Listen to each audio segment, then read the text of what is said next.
الموضوع صعب، موضوع ان انت تعدي من هنا صعب قوي.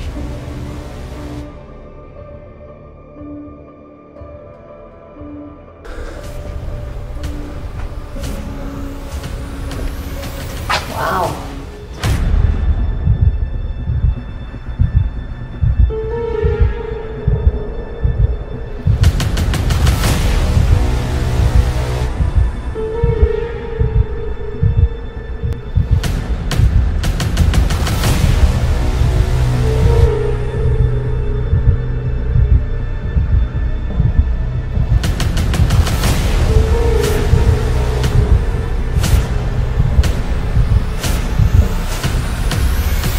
خلينا نتفق ان اسكندريه واحده من اجمل محافظات جمهوريه مصر العربيه، ومفيش اختلاف عليها لا في الصيف ولا في الشتاء. علشان كده خليني اعرفك على اماكن هتحل لك مشاكل كتير لما تكون موجود في اسكندريه، واماكن تانية ممكن تكون سمعت عنها بس ما تعرفش عنها اي حاجه ولا عمرك زرتها. اهلا بيكم في اسكندريه.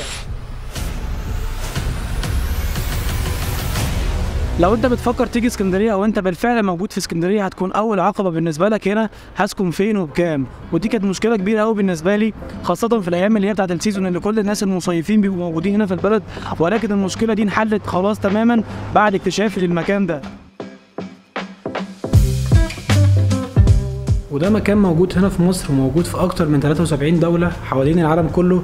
وهدف الجمعية دي او المؤسسة دي ان هي توفر سكن للشباب باقل تكلفة واقل سعر. والجمعية هنا والمكان بيوفر مزايا كتير قوي. لو انت ليك عضوية هنا بيوفر لك حقوق كتير، مش بس في مصر، حوالين العالم كله بيوفر لك سكن.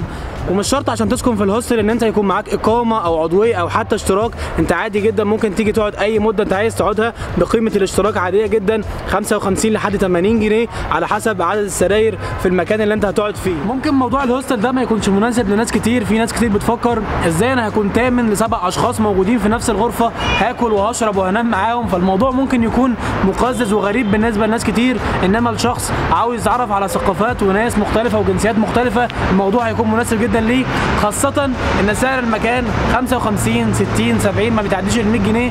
فالموضوع منور اسكندريه ومصر وجمهوريه مصر العربيه كمان.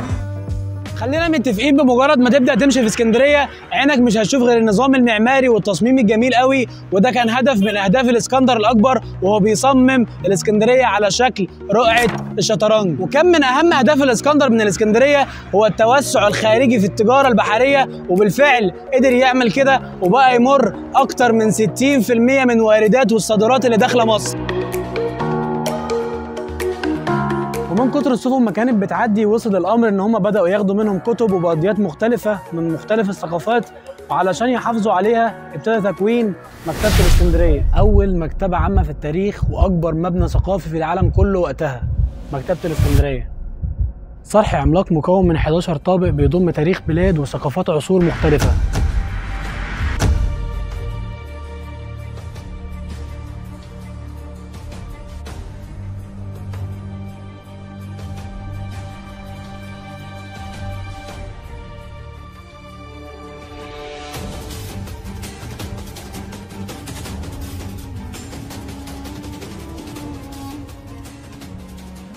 اللي لاحظت ان تصميم المكان هنا مصمم على شكل جفن العين، وده مصمم خصيصا علشان خاطر اشعه الشمس والعوامل البيئه الخارجيه وهي داخله المكتبه ما تدخلش على الكتب، وده عشان خاطر الحفاظ على الكتب والمقتنيات والمسندات اللي موجوده هنا في المكتبه.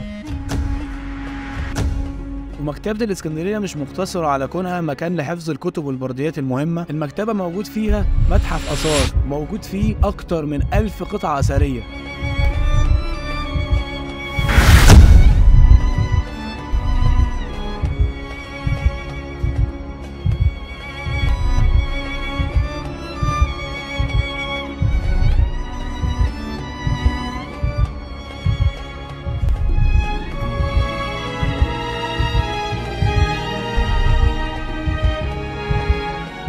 وموجود جناح كامل لمعارض مؤرخين وفنانين وسياسيين وتاريخ مبهر لمختلف الثقافات.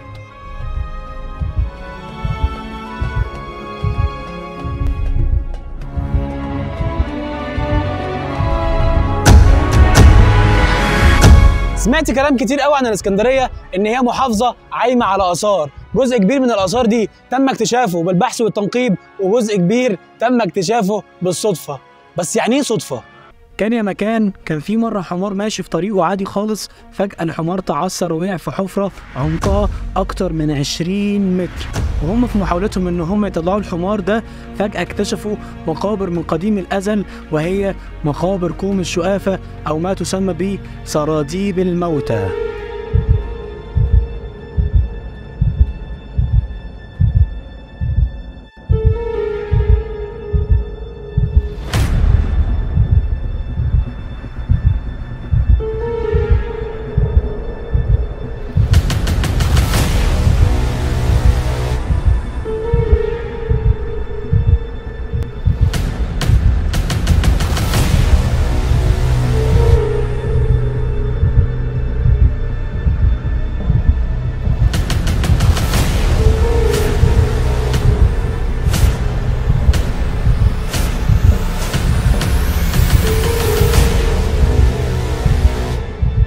في حاجة غريبة بقى، ويعني ايه كوم الشقافة والاسم ده اصلا جه منين؟ اسم كوم الشقافة ده جه من غرفة التريكلينسيليوم. غرفة التريكلينسيليوم دي ولفظ روماني فيما معناه الغرفة ثلاثية الأضلاع، وهنا كان بيقعد أهل المتوفي بعد ما يموت، وعادة من عاداتهم إن هم كانوا بياكلوا في أواني فخار، وبعد ما بيخلصوا أكل بيكسروا الأواني الفخار اللي كانوا بياكلوا فيها ويقعدوا يندبوا، معتقدين إن التكسير والند ده بيحفظ باقي أفراد العيلة من الموت والزوال. وانتم ماشيين هنا في المقابر هتلاقوا فتحات مختلفة. الفتحات دي عبارة عن مقابر برضو، ولكن للناس اللي مش من العيلة المالكة. يعني مع مرور الوقت وناس كتيرة بدأت تموت، كانت المدافن دي خاصة بيهم للناس اللي هي مش من العيلة المالكة.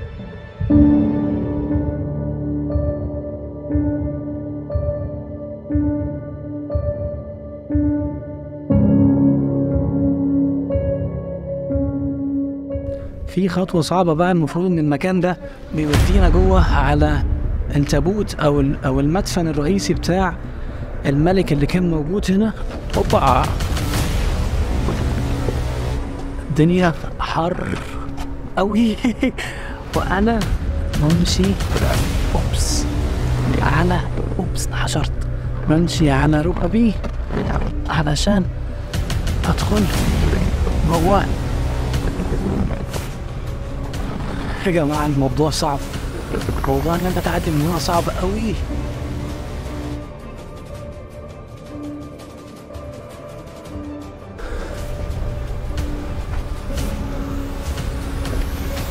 واو.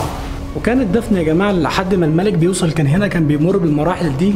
الملك كان بينزل من هنا بالحبل من خلال الابو من فوق ده، وكان بيساعدوا الناس او الاشخاص اللي كانوا واقفين في الفتحات دي لحد ما بيوصل لحد هنا ويتم استلامه بواسطه الشخص اللي هيتم دفنه وهيوصله جوه للقبر بتاعه. انت متخيل ان مكان بالاهميه دي يتم اكتشافه عن طريق حمار؟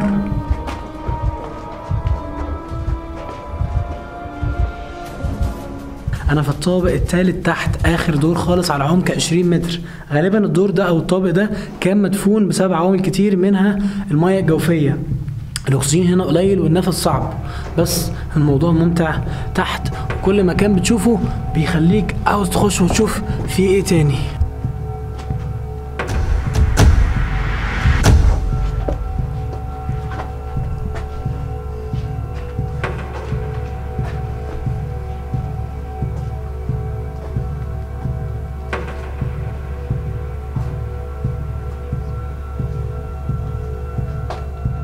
لازم اطلع عشان انا كنت تحت قوي وخلاص الاكسجين شبه بينعدم وانا اصلا نفسي قليل، فخلونا نطلع 20 متر.